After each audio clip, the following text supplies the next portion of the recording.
Hello friends, this is Dr. S.M. Azad, continuing the class of prehistoric age. In the section today I am supposed to discuss to you what is that is Neolithic age. अभी जो मैं बात करूँगा दोस्तों आपके सामने Neolithic age की बात करूँगा. तो Neolithic age is also known as, you have to note it down, the topic is what Neolithic age. और Neolithic age के बारे की जब बात हम करेंगे तो Neolithic age is a very significant feat of this age, this era, and this era should be known by the ideas of what? Neolithic revolution. The term should be Neolithic age. The term should be known as Neolithic.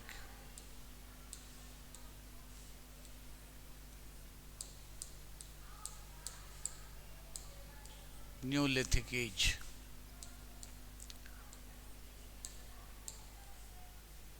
इस युग को कहेंगे दोस्तों मित्रों नवपाषाण युग कहेंगे. नवपाषाण neolithic age. The term neolithic age, इसका जो ड्यूरेशन माना जाता है हिंदुस्तान के संदर्भ में बात कर रहा हूँ, ये 700 से 7000 से 8000 बीसी के युग का टाइम, यानी फ्रॉम 7000 टू 8000 बीसी. इसका कार्यकाल क्या है, जो ड्यूरेशन है, पीरियड क्या है, it should be known as what you can say from 7000 to 8000 BC. Okay, ये काल बड़ा ही संक्रमण का काल रहा है, बहुत ही डेवलपमेंट का काल रहा है.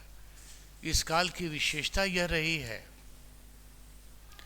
कि अब जिस संदर्भ में जिस विशेषता को मैं बता रहा हूँ, all the things has been taken first time in the context of India. Also we can correlate it from the western world also. हम लोग विश्व के परिदृश्य में भी देख करके इसकी बातें हम लोग करेंगे, ये याद रखें. और इस एज को कहा जाता है ए वेरी फॉर्मेटिव फेज. इस काल में बहुत सारी चीज़ें हुई हैं जो वर्तमान समय तक अभी तक हैं. पहली चीज़ क्या है, न्यूलिथिक एज. न्यूलिथिक एज के साथ में इस एज को और भी कहा गया है, जाना गया है नियोलिथिक रेवोल्यूशन.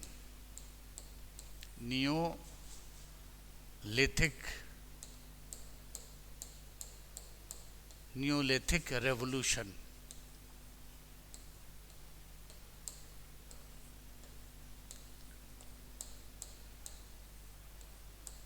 और अगर आपसे कभी प्रश्न पूछा जाए दुनिया की सबसे पहली क्रांति कौन सी थी और कब हुई थी, आपका जवाब होना चाहिए पहली जो क्रांति हुई है, फर्स्ट जो रेवोल्यूशन हुआ है, that is called Neolithic revolution. ये नियोलिथिक रेवोल्यूशन है. और रेवोल्यूशन का अर्थ क्या होता है, इस चीज़ को आप नोट करो. रेवोल्यूशन क्या होता है, पूरा रेडिकल चेंज होता है. इसमें सोशल चेंज होता है, इसमें सोशल चेंज होता है, इसमें पॉलिटिकल चेंज होता है, इसमें इकोनॉमिक चेंज होता है, और साथ ही साथ इसमें कल्चरल चेंज भी होता है. इसमें कल्चरल चेंज भी होता है. और ये तीनों की तीनों का जो संबंध है, इसमें सबसे बड़ी बात कहते हैं, ये जो भी परिवर्तन हुआ है, जो भी चेंज हुआ है, उसका इम्पैक्ट, उसका कह सकते हैं प्रभाव पूरे विश्व में वर्तमान में भी देखने को मिलता है. कहने का मतलब है जो रेवोल्यूशन का इम्पैक्ट होगा वो क्या होगा, परमानेंट होगा.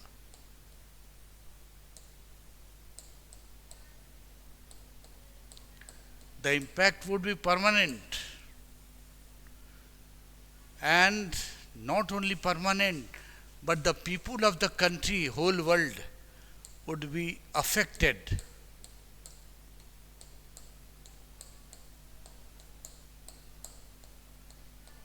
Would be affected by this idea, that is called Neolithic age, or what you can say in other word Neolithic revolution की बात करते हैं. न्यूलिथिक रेवोल्यूशन से इसका तात्पर्य अर्थ यही होगा, और इसका प्रभाव पूरे के पूरे कंडीशन में पड़ता है। तो पहली इंपॉर्टेंट चीज़ क्या हो गई, note it down too, the first revolution which was taken place on this earth was agriculture revolution, and that is the impact of agriculture revolution.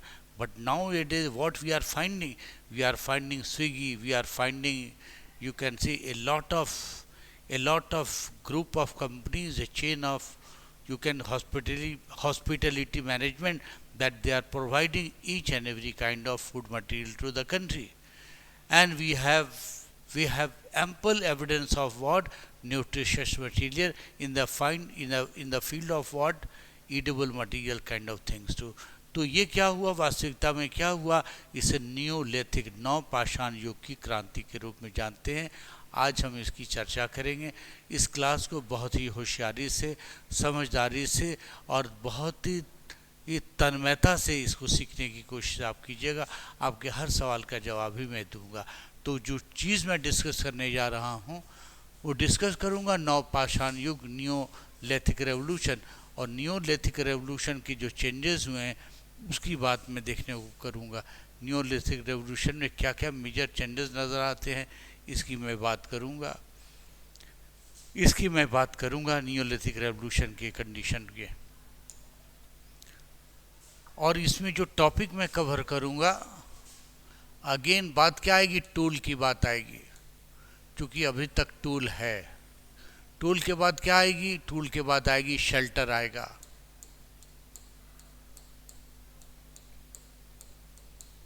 Shelter के साथ एक और पॉइंट लिखिएगा, हैबिटेट होगा ही।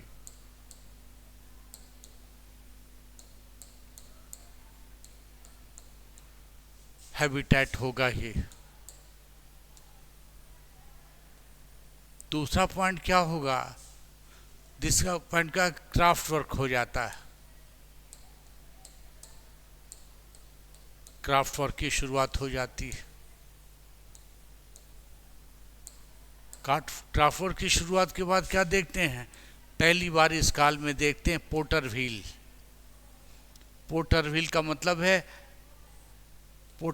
मतलब है चाक, कुम्हार का चाक इस काल में आता है। पांचवी चीज क्या नजर आती है, पहली बार नजर आता है सेटलमेंट क्या है कह सकते हैं, कॉन्सेप्ट आ जाता है होम का।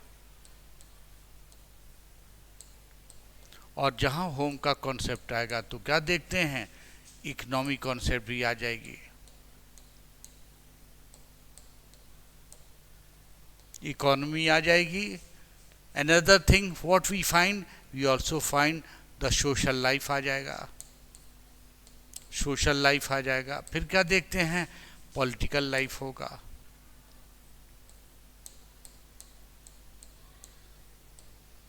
पॉलिटिकल लाइफ होगा।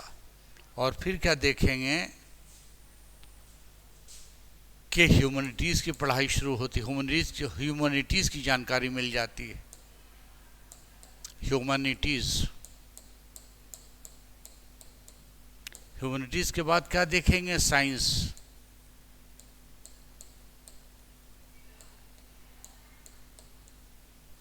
साइंस के बाद क्या देखेंगे हम लोग, ह्यूमैनिटीज, साइंस, और बात करेंगे कल्चर की।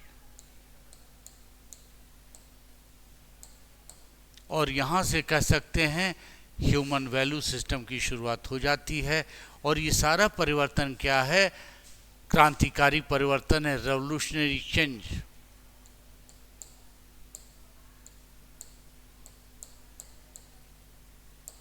Revolutionary change.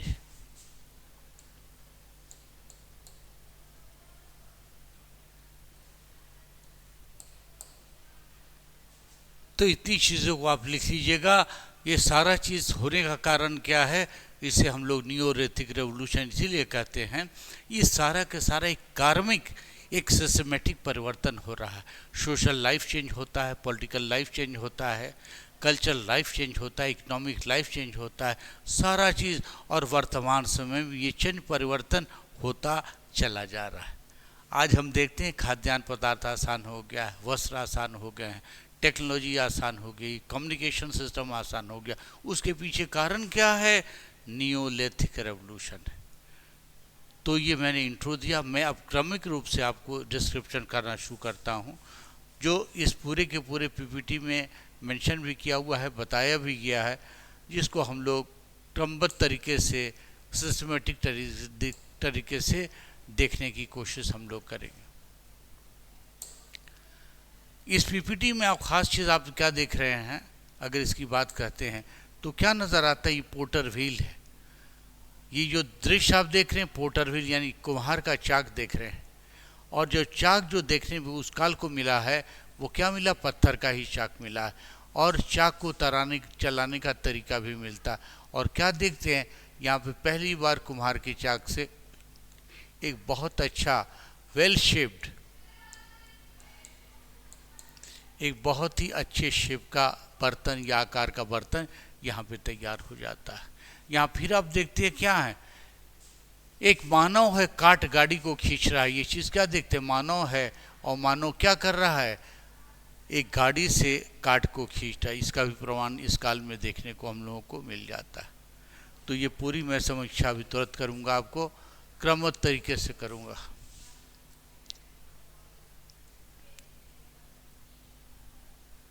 हेडिंग दीजिएगा नियोलिथिक एज।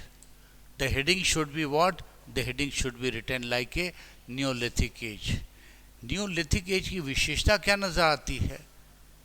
नियोलिथिक थीम की जब बात बोलते हैं तो सबसे बड़ी नोट कर लीजिएगा थीम। थीम अभी भी मानव क्या है? हंटर है। Man is all man is hunter by this time also. Man is also what? Man is also hunter. Hunter के साथ क्या कहते हैं? Man is also what you can say neolithic age है। नियोलिथिक एज में development क्या हो रहा है, जान जाओ आप।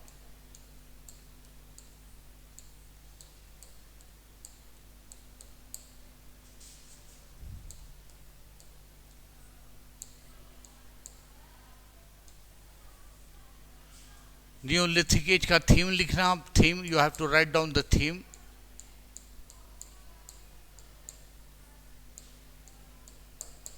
The theme would be what? By this time, man is hunter.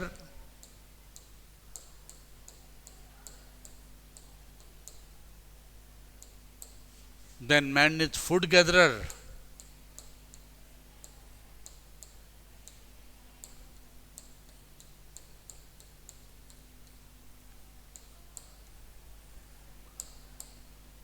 Then man is what? Man is also herder.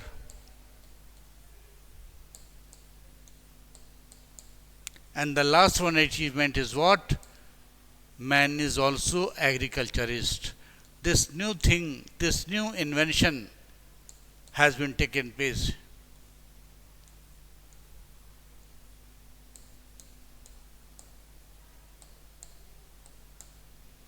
So by this time the new thing has been added over here. What is that?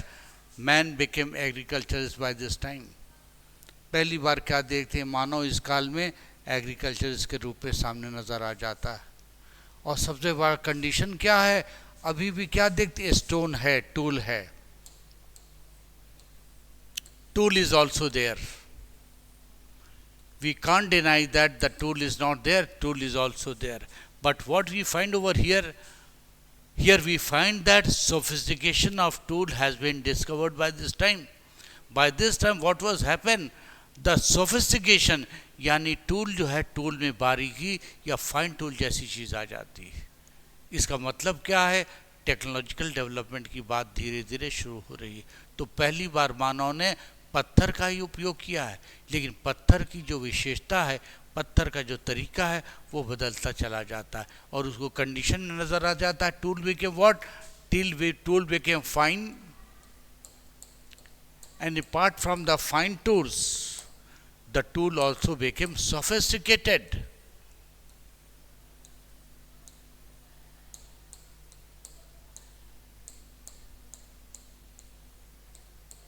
Tool also became sophisticated. Tool भी sophisticated इस काल में देखने को हम लोगों को मिल जाता है। तो आइए सर्वेक्षण करते हैं किस प्रकार का टूल है, किस प्रकार का सोफिस्टिकेशन इस काल में डेवलप कर रहा है। तो याद रहे, ये लिख ज़रूर लीजिएगा, मैन हंटर भी था, मैन फूड गैदरर भी था, मैन हर्टर भी था, और साथ ही साथ क्या देखते हैं, पहली बार मैन एग्रीकल्चरिस्ट भी हो जाता है। अब जो टूल का डेवलपमेंट इस काल में देखने को मिलता है, अब क्या देखते हैं, ये टूल जिसे हम लोग सिकल के नाम से जानते हैं, जिसे आप लोग इसे हंसिया नाम से जानेंगे। पहला टूल प्रकाश में आता है, पहचान में आता है हंसिया के रूप में, और इसका उपयोग इस काल में किया गया। फर्क क्या नज़र आता है, ये जो टूल आप देख रहे हैं, क्या देखते हैं, दांत का बना हुआ है, सिंगों का है, साथ ही साथ क्या देखते हैं, इसका जो ये हैंड है, इसका जो हैंड है ये क्या नज़र आता है, वुडन है। इसका हैंड क्या है, वुडन है। एक बहुत बड़ा टूल यह मिलता है। दूसरा बड़ा टूल जो अभी वर्तमान समय पर भी सामाजिक परिवेश में है, उस परिवेश में जो टूल हम लोग देखते हैं, सोफिस्टिकेटेड टूल है, उसमें क्या देखते हैं हम लोग, सुई धागा। हम लोग को ये चीज़ सामने मिल जाती है, सुई धागा का विकास भी इस काल में हो रहा है। You can say that needle and thread, needle भी हो रहा है, प्लस क्या देखते हैं, धागा, thread.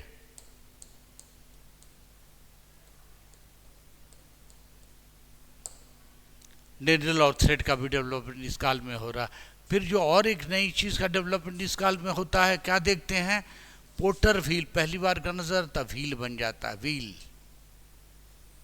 And the wheel is called, and the wheel is known as potter wheel.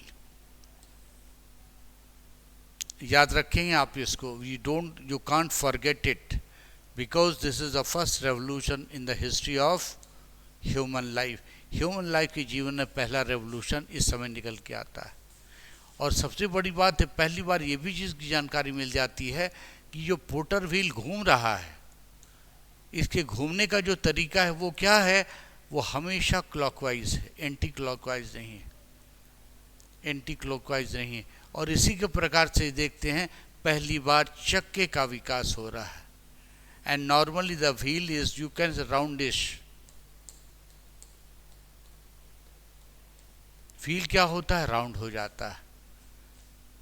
तो पहली बार ये सारी चीज़ें नजर आ गई है। और वर्तमान परिप्रेक्ष्य हम बात करें, प्रेजेंट टाइम में देख, चाहे एरोप्लेन का व्हील हो, चाहे बुलक कार्ट का व्हील हो, चाहे बाइसिकल का व्हील हो, मोटरसाइकिल का व्हील हो, कार का व्हील हो, राउंड होगा ही और क्लॉकवाइज घूमेगा। ये प्रमाण पहली बार मिल जाता है, और सारे वैज्ञानिकों ने भी इस प्रमाणित को सत्य कर डाला है।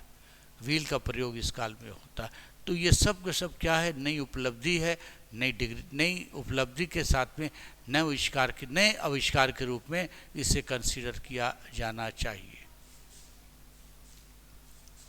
ये मेजर डेवलपमेंट है। और इस मेजर डेवलपमेंट में सबसे बड़ी उपलब्धि किसकी है, टूल की उपलब्धि है। और टूल बनने के कारण सारा विकास का कार्य इस काल से शुरू हो जाता है। तो आइए हम इसकी चर्चा कर लेते हैं, किस प्रकार से क्या चीज़ का डेवलपमेंट या विकास कैसे कैसे हुआ है। उसकी जब चर्चा हम करते हैं तो पहली बार ये चीज़ सामने आती है। और एक और इम्पॉर्टेंट चीज़ नोट कर लीजिएगा, अगर कभी प्रश्न पूछा जाता है कि मानव सोचने के बाद कब काम करना शुरू कर जाता है, यानी मानव का thought process, how the human being thought process came to prominence and that was proved more effective. किस समय में, किस काल में मानव की सोच की क्षमता, मानव की वैज्ञानिक क्षमता, मानव की आविष्कारिक क्षमता किस काल में विकसित होती है, डेवलप होती है। You have to answer it, और you can say neolithic age, and this is what, neolithic revolution. The period is known as 7th century, 7000 to 8000 BC के रूप में जाना। इसे आप लिख लें। So what we can say, that one more thing you have to note it down to, man started a living of a settled life. मानव ने पहली बार एक रहायशी जिंदगी की शुरुआत कर दी थी। अब मानव कंदराओं में, पहाड़ियों में, रेवाइन में नहीं रहता। अब मानव कहाँ रहता है, मकान बना के, घर बना करके उसमें जीवन यापन की व्यवस्था विकसित कर दे। तो पहली बार अगर इतिहास में पूछा जाए मकान बनने की, घर बनाने की, होम का कॉन्सेप्ट, होम की प्रक्रिया कब से शुरू होती है, तो आपको बहुत आसानी से आंसर देना होगा 7000 8000 BC में। मैं समझ गया हूँ। और यह एक ऐसा कार्यकाल है, एक ऐसा पीरियड है जब मानव पूर्ण रूप से सोचता है, मानव पूर्ण रूप से आविष्कारक हो जाता है, मानव प्रगति की हर चीज़ों को सोचता है। और तब से लेके अब तक 2025 तक मानव निरंतर सोच ही रहा है और चीज़ों का, वस्तुओं का वैज्ञानिक विकास शुरू होता जा रहा है। तो इस अवधारणा को याद रखिए। अब इस अवधारणा में किसका किसका योगदान है, आइए हम उसका परीक्षण, उसकी जानकारी हम ले लेते हैं। आप समझ गए होंगे, आप आनंदित भी हो रहे होंगे कि आप कुछ चीज़ों को समझ पा रहे हैं। अगर कहीं भी समस्या होगी तो आप हमें मेंशन करें, मैसेज करें, मैं आपके हर समस्या का निवारण, I will solve all the problem, whatever the hiccup, whatever the criticality, whatever any kind of doubt you have feeling over here, I will solve it too from the platform of Shaheen. The word Neolithic, अब ये ध्यान दीजिएगा, factual है। The word Neolithic was first time, the word Neolithic note कीजिएगा, क्योंकि आपके UPSC में factual और कॉन्सेप्ट के ऊपर सवाल बराबर पूछे जाते हैं। तो जब सवाल पूछे जाएंगे तो एक ध्यान क्या रखना पड़ेगा, इसकी विशेषता को। तो विशेष बात क्या कहा जाता है, टर्म क्या जाता है, विशेषता क्या आती है इस काल में निकल करके।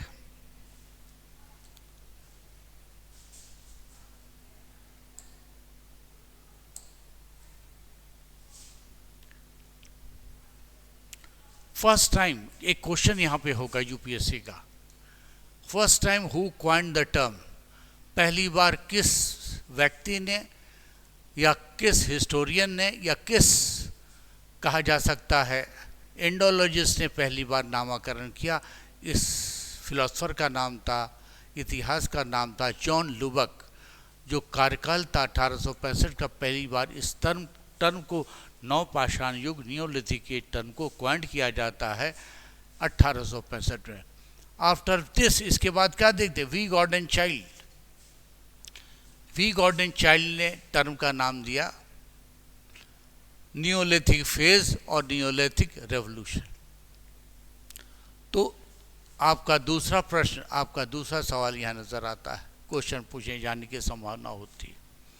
और क्या देखते हैं, विश्वव्यापी in South Asia the date assign to neolithic period is about 8000 BC। अगर देखते हैं कि दक्षिण एशिया में इसके कार्यकाल का समय होता है तो उसे 8000 BC के नाम से जानते हैं। तो आपने क्या देखा, इस कम से कम 3 लाइन में आपके जो है 3 क्वेश्चन है। फिर कंडीशन क्या, किस क्षेत्र में जो सबसे बड़ा प्रमाण मिलता है, क्या मिलता है, मेहरगढ़। मेहरगढ़ कहाँ है, बोलन वैली में बलूचिस्तान में स्थित है, वहाँ पर इसका प्रमाण देखने को मिलता है। फिर दूसरा प्रमाण कहाँ मिलता है, कोल्डिहुआ, ये इलाहाबाद में है कोल्डिहुआ, यूपी का क्षेत्र है। यहाँ पे क्या देखते हैं, पहला प्रमाण मिलता है, क्या मिलता है, कल्टीवेशन ऑफ राइस। और पहला प्रमाण मिलता है 6000 BC में कि लोग क्या कहते हैं, डोमेस्टिकेशन ऑफ प्लांट, एग्रीकल्चर।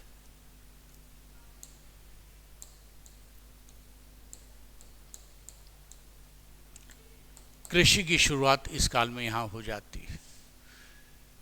और पहली बार इन लोगों को Neolithic people was also called, they were called a farming communities. और पहली बार नवपाषाण युग के लोगों को हम लोग फार्मिंग कम्युनिटी मतलब है कृषक वर्ग के रूप में उसे जानते हैं। याद रखिएगा, फार्मिंग कम्युनिटी और हिंदी में कहें कृषक वर्ग के रूप में इन्हें हम लोग जानते हैं, फार्मिंग कम्युनिटी के नाम से जानते हैं। और उन्होंने क्या प्रोड्यूस, उन्होंने क्या पैदावार किया, रागी और हॉर्स ग्राम, और कुल्थी इसका नाम दिया गया। ये एक दाल के शक्ल की चीज़ होती है कुल्थी। और क्या देखते हैं, पहली बार क्या देखते हैं, did they domesticated cattle, sheep और गोट। और क्या देखते हैं, वो कैटल, मतलब कैटल का मतलब मवेशी जिससे दूध आता है, जो खलिहान में काम भी कर, दैट इज़ कॉल्ड कैटल। यहाँ तक कि बकरी भी कैटल के ही कैटेगरी में आती है। तो क्या देखते हैं, कैटल का पालन होता है। दूसरी चीज़ क्या देखते हैं, भेड़ का पालन होता है। फिर क्या देखते हैं, बकरियों का भी पालन इस काल से शुरू हो जाता है। नवपाषाण युग है। और इस पीरियड में क्या देखते हैं, इस काल में धीरे धीरे देखते हैं ब्रोंज का, यानी कह सकते कॉपर का, यानी कह सकते हैं तांबे का और टीन का प्रयोग हो रहा है। और ज़्यादातर देखते हैं हम लोग इसका प्रयोग जो देखने को मिलता है, क्या देखते हैं, व्हील के रूप में पहली बार आता है। और पहली बार व्हील का इन्वेंशन यानी कहा जाता है चक्कों का पहली बार प्रयोग इस काल में देखने को मिलता है, या कह सकते हैं इस काल में आसानी से हो जाता है। फिर अनदर क्वेश्चन आपका यहाँ पे आ जाता है, क्वेश्चन नंबर 4। 4 क्वेश्चन यहाँ से पूछे जा सकते हैं। और कहा जाए which revolutionize transport and poultry production. और क्या देखते हैं, ट्रांसपोर्टेशन इस काल में विकसित हो रहा है। ट्रांसपोर्टेशन के साथ क्या देखते हैं, पोल्ट्री। पोल्ट्री का मृदभांड मतलब है मिट्टी के बर्तन इस काल में बनने शुरू हो जा रहे हैं, इस चीज़ को ध्यान रखिएगा। और मिट्टी के बर्तन का मतलब है क्राफ्टर, यानी पहली बार कहा जाए क्राफ्ट का डेवलपमेंट कब होता है, क्राफ्ट का विकास कब होता है, तो आपका जवाब होगा नियोलिथिक एज। अब तक मैंने क्या बताया था, पेंटिंग हो रहा है, स्केचिंग हो रहा है। अब क्या देखते हैं, क्राफ्ट का वर्क। तीसरी चीज़ आती है क्या, क्राफ्ट का वर्क, क्राफ्ट का डेवलपमेंट इस काल में हो रहा है। और पहले जो क्राफ्ट होता तो वो हाथ का होता था, हैंडमेड होता। अब क्या देखते हैं, अब जो ये क्राफ्ट बना रहे हैं, बर्तन जो बना रहे हैं, अब क्या देखते हैं, पोटर व्हील से, मतलब है कुम्हार की चाक से। क्या देखते हैं, शेप भी अच्छा होता है, डिज़ाइन भी अच्छा होता है, स्टेबिलिटी भी निकल करके आती है इस काल में। दिस पोट्री इंक्लूडेड, इस काल की जो पोट्री देखने को मिलती है वो ब्लैक है, ब्राउन कलर की पोट्री देखने को आती है। और उसका पैटर्न डिज़ाइन में ग्रे वेयर है और मैट इम्प्रेस वेयर, और इसमें डिज़ाइन के रूप में भी इसको देखा गया है किस प्रकार की पोट्री बन रही है। और ज़्यादातर क्या देखते हैं, जो लोग रहना शुरू करते हैं पहली बार, सर्कुलर और रेक्टेंगुलर मकान में लोग रहना शुरू कर देते हैं, जो कि मड और ईंट मतलब क्या है, मिट्टी से। और क्या देखते हैं कि पुआल हो गया, हस्क हो गया, उसी से बनाया जाता है। और ये प्रमाण कहाँ देखते हैं हम लोग, कश्मीर के बुर्जहों में देखने को मिलता है। और देखते क्या है, कुत्ते को आदमी के साथ में दफनाया गया है, बरीड किया गया, ये भी प्रमाण देखने को मिलता है। और कहते हैं ग्रेव में, मतलब ग्रेव का मतलब है क्या देखते हैं, बरियल के अंदर में आदमी के साथ साथ कुत्ते को भी दफन किया जा रहा है। मैं आइए इसके इमेज के साथ आगे बता दूंगा आपको क्या क्या चीज़, क्या डेवलपमेंट हो रहा है। अब जो डेवलपमेंट क्या हुआ है, क्या देखते हैं, पोटर व्हील डेवलप हो जाता है, यानी पोटर व्हील आपके सामने आ जाता है। पोटर व्हील के आने के बाद क्या देखते हैं, पोट्रीज बननी शुरू हो रही है। पोट्रीज का मतलब है बर्तन बनने शुरू हो रहे हैं इस काल में। इस काल में जो बर्तन बनते हैं, इस प्रकार के बर्तन बनने शुरू हो जाते हैं।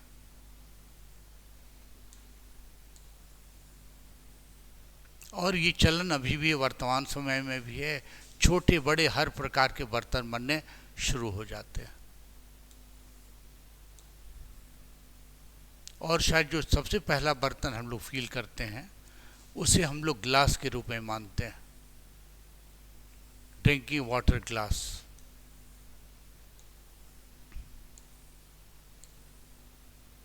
इस काल में क्या देखते, ग्लास का भी डेवलपमेंट होता है। यही नहीं, बड़े बर्तन भी देखने को मिलते हैं, जिसको कहा जा सकता है बड़े बड़े भांड या बड़े बड़े ऐसे बर्तन जिसमें अनाज को रखा जा सके। और यही नहीं, इसके ऊपर हर प्रकार के चित्रण भी दर्शाए गए हैं, हर प्रकार के चित्रण भी इस काल में दर्शाए गए हैं। एग्जाम्पल के लिए देखते, 3 पैटर्न था। जो पहला पैटर्न था that was known as, you can say geometrical pattern. The first pattern was known as geometrical pattern. The second pattern was known as mat pattern. जो दूसरा पैटर्न था that is called mat pattern. Mat pattern, और ये pattern अभी भी वर्तमान परिवेश में भी प्रमाण है। उसके बाद जो तीसरा पैटर्न होता है, बहुत इंपॉर्टेंट पैटर्न है, उसको हम लोग फिश स्केल पैटर्न कहते हैं, यानी मछली का जो चिमटा होता है, स्केल होता है, उस पैटर्न के रूप में इसे हम लोग डिज़ाइनिंग के रूप में इसे देखते हैं। तो कहने का उद्देश्य क्या है, पोट्री मेकिंग शुरू हो जाती है। जब प्री हिस्टोरिक पेज हम लोग पढ़ते हैं, पैलियोलिथिक एज में देखते हैं क्या आता है, स्केचिंग आता है। मीसोलिथिक एज में क्या आता है, पेंटिंग आता है। और नियोलिथिक एज में क्या आता है, क्राफ्ट रखा जाता है। अगर आपसे सवाल पूछा जाए क्रमबद्ध में सजाने का, इसको सिस्टमेटिक सजाने का तरीका, आप आसानी से इस सवाल का जवाब आसानी से दे सकते हैं। ताकि सबसे पहले आता है स्केचिंग, दूसरा आता है दूसरा आता है पेंडिंग, तीसरा क्या आता है क्राफ्ट। ये चीज़ें पहली बार, ये कब आता है ये नोट कर लीजिएगा। ये पूरा की पूरा डेवलपमेंट कब हो रहा है, नियोलिथिक एज में।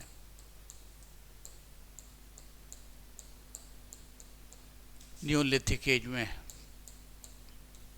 और याद रहे अभी भी आपके पास बर्तनों का शेप ऐसा ही, चाहे ग्लास हो, चाहे कप प्लेट हो, चाहे हांडी हो, चाहे ये जार हो, अभी भी शेप इसी प्रकार का है। केवल चिन्ह क्या हुआ है, अगर चिन्ह होने की बात होगी आप जवाब दीजिएगा कि मेटल आ गया है, ब्रास आ गया है, प्लास्टिक आ गया है, और अनब्रेकेबल मटेरियल है, सिरामिक आ गया, लेकिन शेप और साइज ऐसा ही रहेगा। इस चीज़ को आप हमेशा जान लीजिएगा। ये सब क्या है, डिस्कवरी और इन्वेंशन का पार्ट है, डिस्कवरी और इन्वेंशन का पार्ट है। इसके डेवलप होने के पीछे सबसे बड़ी मान्यता क्या होगी, व्हील का डेवलपमेंट इस काल में शुरू हो जाता है।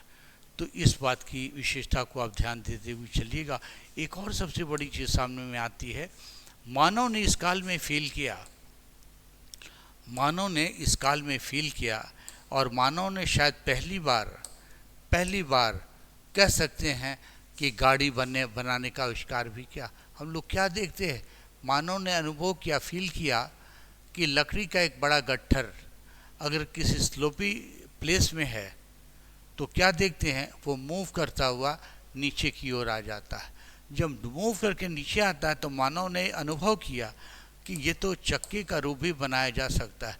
तो फिर क्या किया गया, फिर क्या करते हैं, इस सेक्शन को थोड़ा थोड़ा सा काटते हैं, इस सेक्शन को काटने का काम किया गया, और काटने के बाद क्या देखते हैं, देखा गया कि एक व्हील में ये कन्वर्ट हो गया, this was converted into wheel. और फिर क्या देखते हैं, पहली बार क्या देखते हैं, मानव के जीवन में first time in the human life the invention of cart were develop. क्या देखते हैं, मानव ने पहली बार चक्के का, गाड़ी का भी आविष्कार किया। This was the invention development of this time, and this is what, this is called revolution. Revolution करने का तात्पर्य क्या हुआ कि इसी काल से क्या देखते हैं, चक्के का भी विकास हो रहा है, यानी चक्के व्हील का भी विकास हो रहा है। इसी काल से क्या देखते हैं, चक्के का विकास हो रहा है। एग्जाम्पल देते हूँ मैं,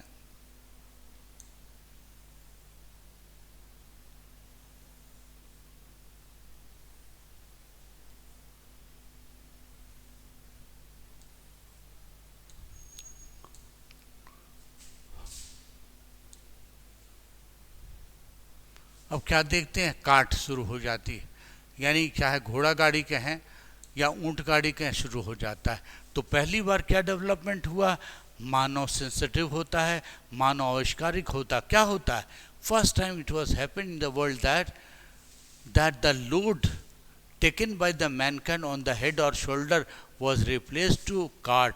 पहली बार मानव क्या कहता है, अपने बोझ को, अपने भार को गाड़ी के ऊपर डाल देता है और गाड़ी का मूवमेंट शुरू होता है। This was all invented during the time of neolithic age. Neolithic age की अन्य विशेषता क्या है, अभी भी आप देखिएगा ज़्यादातर गाड़ी क्या है, 4 चक्के वाली, ज़्यादातर जो गाड़ी का प्रमाण मिलता है वो 4 चक्के वाली है। तो काट का भी आविष्कार होता। अब क्या देखते हैं, जब गाड़ी का काट का डेवलपमेंट होता है तो मानव एक जगह से दूसरी जगह जाना शुरू कर देता है, ये इसकी प्रमाणिकता है। और क्या देख, कम्युनिकेशन और पैरामीटर आप आँख के चलिएगा, अगर कहा जाए डेवलपमेंट का पैरामीटर क्या है तो उसके 2 पैरामीटर को हमेशा आप याद रखें। पहला पैरामीटर क्या है, information,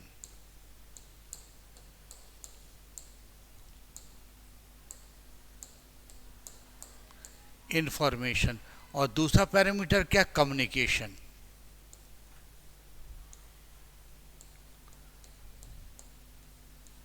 information and communication system was developed by this time. अगर पूछा जाए इस काल की भाषा क्या थी, तो अब तक मानव को अक्षर का ज्ञान था, लेकिन कह सकते हैं स्क्रिप्ट भाषा का विकास इस काल में नहीं हो पाया था। धीरे धीरे आगे पढ़ेंगे हम लोग तो भाषा का भी विकास आपको देखने को मिलेगा, उसका डेवलपमेंट की प्रक्रिया कैसे हुई है इसकी भी जानकारी आपको आसानी से मिल जाएगी। मैं समझता हूँ बालक आप लोग समझ गए होंगे। मेरे पढ़ाने के तरीके को, मेथड को, कंडीशन को।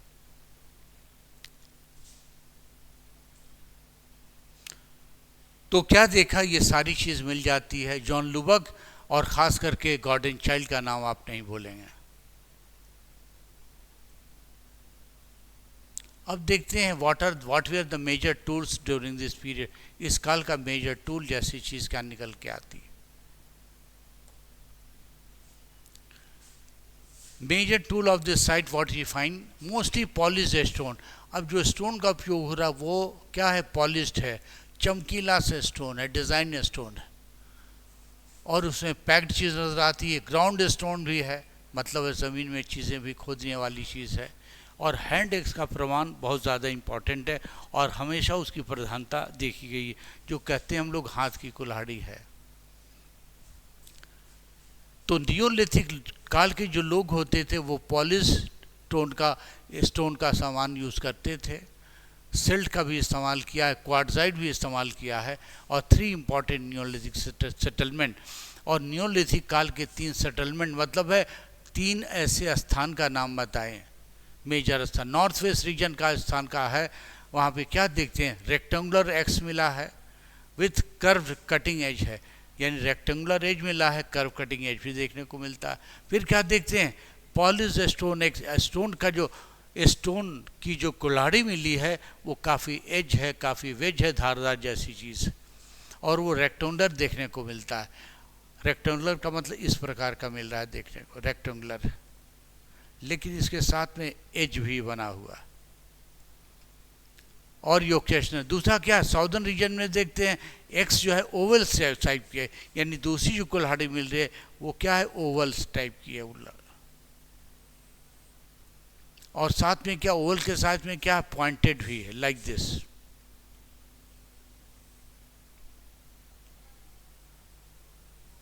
ये पॉइंटेड,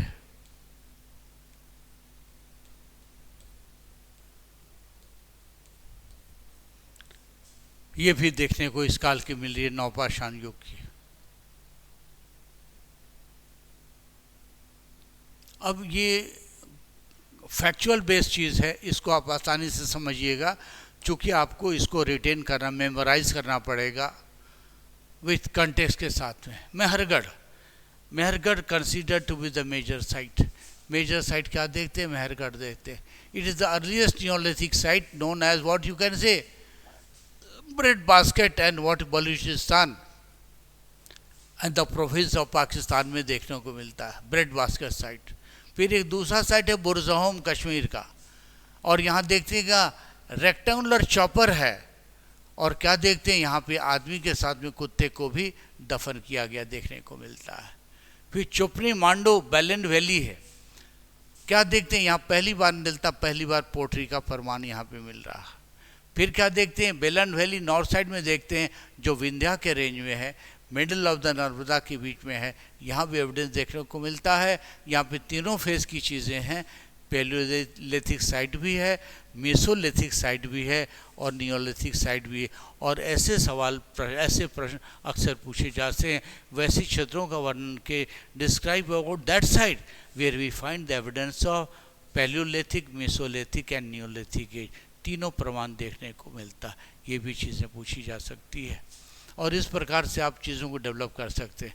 कोल्डेवा बेलन वैली उत्तर प्रदेश में है, यहाँ पे नियोलिथिक साइट भी है, चल्कोलिथिक, और कहा जाता है आगे चल के आयरन एज का सेटलमेंट भी यहाँ पे देखने को मिलता है। कोल्डेवा और कह सकते कोल्डेवा है, मेहरगढ़ है, इलाहाबाद का रीजन है, यहाँ पे क्या देखते हैं, earliest evidence of rice cultivation का प्रमाण मिलता है। और फिर गुफरकल जम्मू कश्मीर का साइट है, वहाँ पे क्या देखते हैं, पिट ड्वेलिंग है, स्टोन टूल्स एंड ग्रेवयार्ड, यहाँ पे क्या देखते हैं, पत्थर का स्टोल मिला है, फिर कब्रगाह भी देखने को मिली है। और पिखलेवल कर्नाटक का साइट है, प्रूफ ऑफ कैटल हर्डिंग, पहली बार ये मिलता है, यहाँ पे पशुपालन या पशुपालक लोग रह रहे हैं और उस हिसाब से अपना जीवन यापन की व्यवस्था व्यतीत कर रहे हैं। और बोईधर कर्नाटक का साइट है, जहाँ पे क्या मिलता है, पहली बार community food production of the fisting.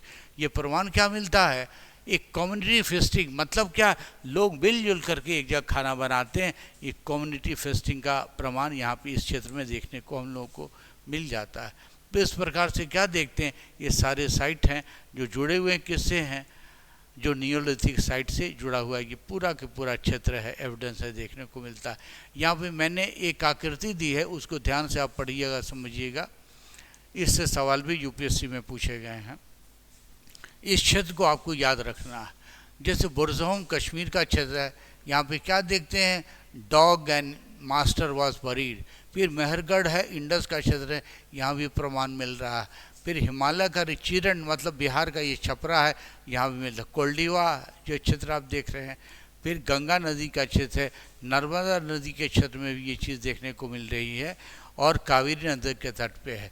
तो इस प्रकार से देखते क्या है कि नियोलिथिक रेवोल्यूशन का जो साइट है, कई चीज़ें देखने को मिलती है, और उसमें सबसे बड़ी चीज़ नजर आती है, इस प्रकार के हथियार मिलते हैं, नियोलिथिक इम्प्लीमेंट के रूप में कहते हैं। ये हथौड़ी है, मतलब है ये तो है अभी पूरी तरह से क्या है, ये पत्थर है, और उसमें हैंड भी मेंशन किया। इस प्रकार के हथौड़ी का प्रयोग हो रहा है, हैमर का प्रयोग हो रहा है। दूसरी चीज़ है, इस प्रकार की कुल्हाड़ी का प्रयोग हो रहा है, और वर्तमान में भी ये पूरी ढंग से, पूरी तरीके से स्पष्ट रूप में देखने को मिलती है। स्पष्ट रूप, ये फ्लिंट नज़र आ रहा है, धारदार है, वेज है, इसकी विशेषता इस काल में देखने को मिलती है। ये भी एक प्रकार का कह सकते हैं हैमर ही है, जिसकी विशेषता इस काल में सबको देखने को मिलती है। तो कुल मिला के कहा जा सकता है नियोलिथिक काल जो है, नियोलिथिक एज जो है कि नहीं, एक फॉर्मेटिव फेज का बहुत बड़ा कंडीशन है, कारण नज़र आता है, जहाँ हर प्रकार की चीज़ों की उपयोगिता देखने को मिलती है। इस चीज़ को आप आसानी से समझ रहे होंगे। अब इसके बाद एक छोटा सा टॉपिक मैं कल बताऊंगा आपको। The period is known as chalcolithic age, यानी कह सकते कॉपर स्टोन एज की बात है। तो अब एक चीज़ में मैं चर्चा करके बता दूं, इसको हम लोग नियोलिथिक रेवोल्यूशन क्यों कहते हैं। इसे हम लोग नियोलिथिक रेवोल्यूशन किस रूप में, किस प्रारूप में इसको नियोलिथिक रेवोल्यूशन के नाम से जानते हैं। जैसा कि मैंने सब कुछ आपको बताया, और एक बहुत बड़ा यूपीएससी के लिए एक बहुत बड़ा डिबेटेबल इशू है, whether this age, note it down, whether this age was called evolution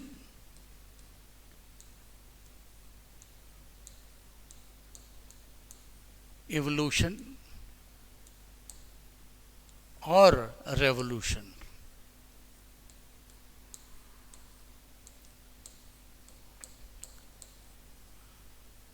professor Irfan Habib ने भी इस पर प्रकाश डाला है, ताकि अगर यूपीएससी का सवाल आता है तो मिसिंग नहीं हो।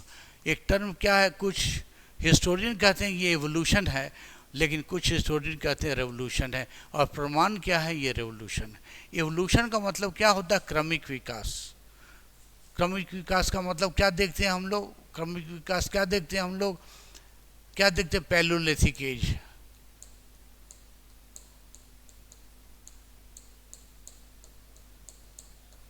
पैलियोलिथिक एज है, और पैलियोलिथिक एज को भी हम लोग 3 पार्ट में बांटते हैं, अपर, फिर है मिडल,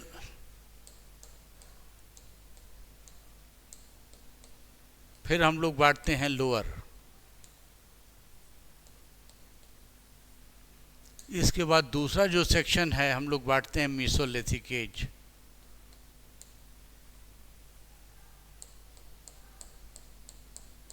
मीसोलिथिक के बाद क्या बांटते हैं, नियोलिथिक।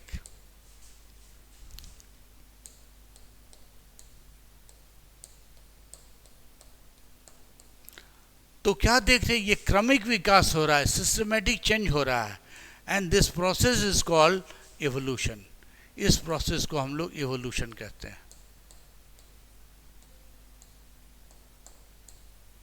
एवोल्यूशन की विशेषता क्या है, this place is restricted to only this region, यानी इस प्लेस का जहाँ जहाँ इवोल्यूशन हुआ है उसका प्रभाव यहीं पे होता है।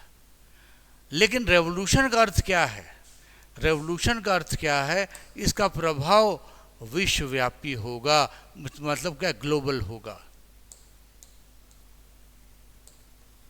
और ग्लोबल ही नहीं होगा, इससे अफेक्ट पूरा जनजीवन होगा, टोटल ह्यूमन कम्युनिटी को होगा, human community, total human community को होगा।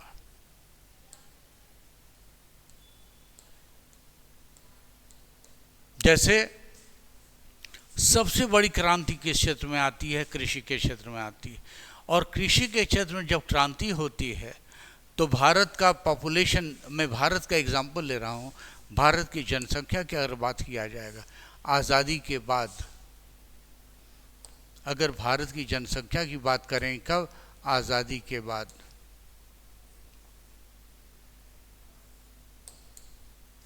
भारत की जनसंख्या आज़ादी की बात कहा जाए तो ऑन एंड अराउंड भारत की जनसंख्या क्या कह सकते हैं हम लोग, करीब 40+ करोड़ होगी।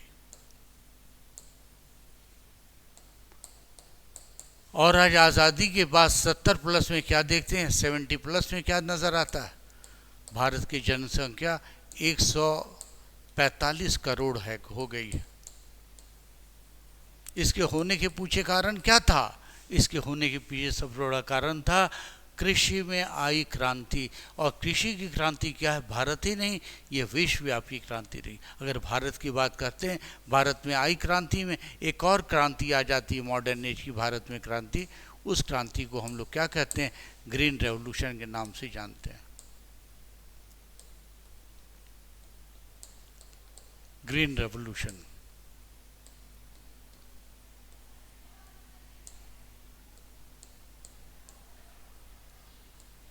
इस क्रांति को प्रेजेंट कंडीशन में हम लोग ग्रीन रेवोल्यूशन के नाम से भी जानते हैं।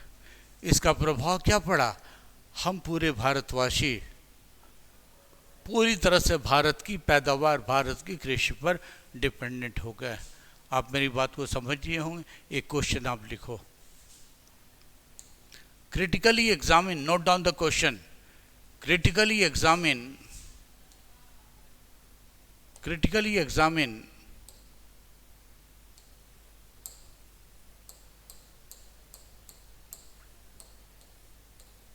critically examine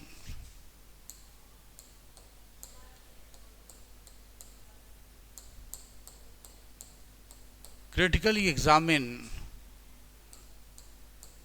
the significance of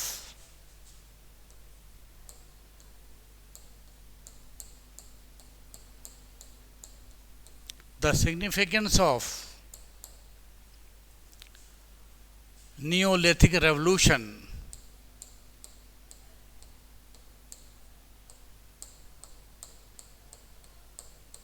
Neolithic revolution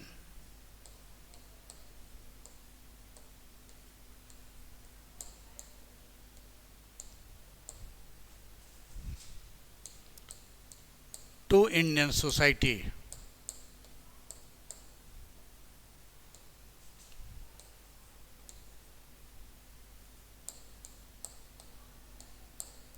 और ये क्वेश्चन हो सकता है ऑब्लिक ग्लोबल सोसाइटी।